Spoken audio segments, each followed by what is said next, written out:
I've always believed that every old building carries secrets, but none so haunting as the abandoned school on the outskirts of town.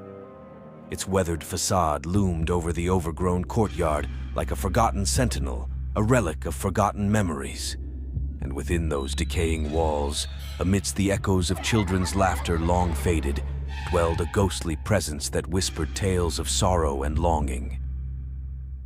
My story begins on a chilly autumn afternoon, when curiosity led me to venture into that forsaken place.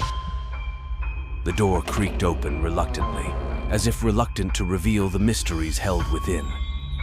Stepping inside, I was greeted by the musty scent of aged books and the eerie silence that enveloped the corridors like a shroud. As I wandered through the dimly lit hallways, shadows danced on the walls, playing tricks on my mind. The air grew heavy with anticipation, and I couldn't shake the feeling of being watched. But I pressed on, drawn by an inexplicable pull toward the heart of the building. It was in a forgotten classroom at the end of a long corridor that I encountered her. She was a specter of ethereal beauty, her translucent form bathed in a soft glow that seemed to emanate from within. Her eyes, though empty, held a sadness that pierced straight to my soul. "I've been waiting for you," she whispered, her voice echoing faintly against the walls. I froze, my heart pounding in my chest. "Who are you?" I managed to stammer. "I am but a memory, a ghost of the past," she replied, her voice tinged with sorrow. "Once I was a student here, filled with dreams and aspirations like any other, but fate had other plans." As she spoke, the classroom around us faded away, replaced by visions of days long gone. I saw her sitting at her desk, lost in thought as the world outside carried on without her. I saw the other children, laughing and playing, their faces blurred by the mists of time. "What happened to you?" I asked, my voice barely a whisper. Her gaze grew distant, as if reliving a painful memory. "I fell ill," she said softly. "A sickness swept through the school, claiming the lives of many. I was among the unlucky few who succumbed to its grasp." Tears welled in my eyes as I listened to her tale of tragedy and loss. She spoke of loneliness and despair, of watching helplessly as life passed her by. And yet, amidst the darkness, there was a glimmer of hope, a chance to find peace in the company of a kindred spirit. "Will you stay with me?" she asked, her voice trembling with uncertainty. I nodded, reaching out to her across the void that separated us. And in that moment, our souls became intertwined, bound together by the shared experience of existence and the timeless quest for understanding. From that day forth, I returned to the abandoned school whenever I could, drawn by the companionship of the ghost in the classroom. Together, we explored the depths of our shared history, uncovering hidden truths and forgotten memories long buried beneath the layers of time. And though the world outside moved on, oblivious to the secrets held within those decaying walls, we remained bound by the invisible threads of fate. For in each other, we had found solace and redemption, a glimmer of light in the darkness that surrounded us. And so the ghost in the schoolroom became not just a haunting presence, but a cherished friend, a reminder that even in the loneliest of places there is beauty to be found in the connections we forge with those who understand us best.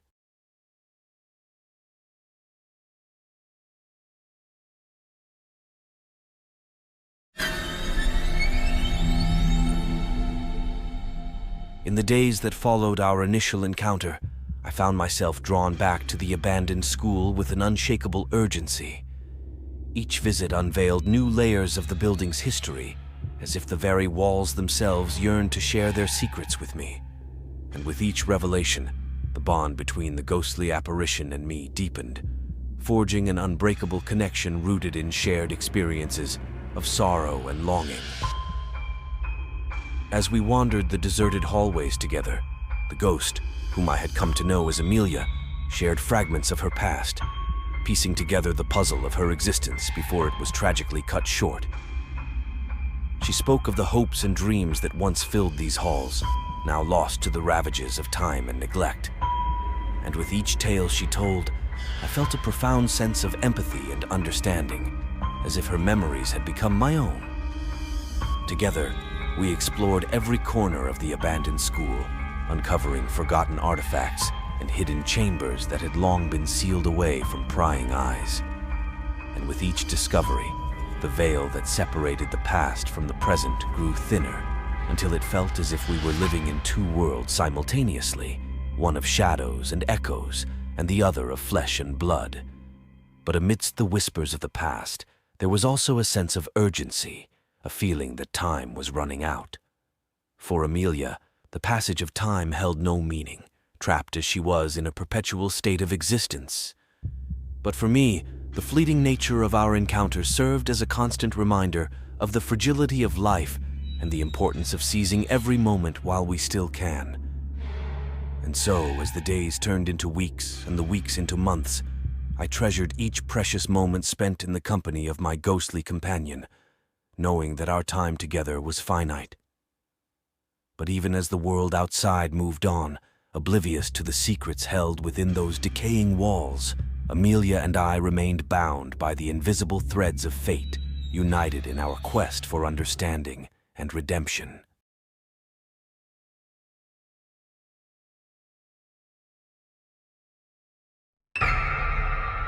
As the seasons changed and the years passed, the bond between Amelia and me only grew stronger. But with each passing day, I couldn't shake the feeling that our time together was drawing to a close. The whispers of the past grew fainter, and the once vibrant echoes of children's laughter faded into silence. One evening, as I stood in the empty classroom where our journey had begun, I felt a weight settle upon my heart. Amelia stood before me, her ethereal form glowing softly in the dim light. We shared a silent understanding, knowing that our time together had reached its inevitable end. "I must go now," she whispered, her voice barely audible above the rustling of the wind outside. Tears welled in my eyes as I reached out to her, my fingers passing through her incorporeal form. "I'll never forget you," I said, my voice choked with emotion. Amelia smiled sadly, her eyes filled with a mixture of sorrow and gratitude. "Nor I you," she replied.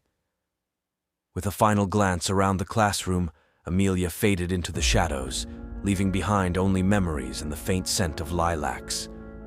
And as I stood alone in the empty room, I knew that I would carry her with me always, a whisper of the past, a reminder of the beauty and resilience of the human spirit.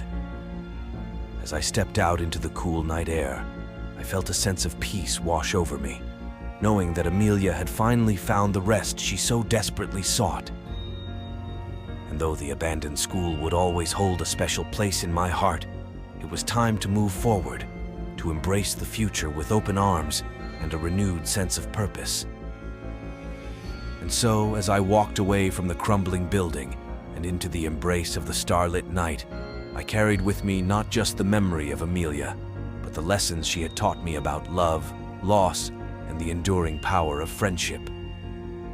And though our paths may never cross again, I knew that our connection would endure, a silent bond that transcended time and space, echoing through the ages like a whisper of the forgotten.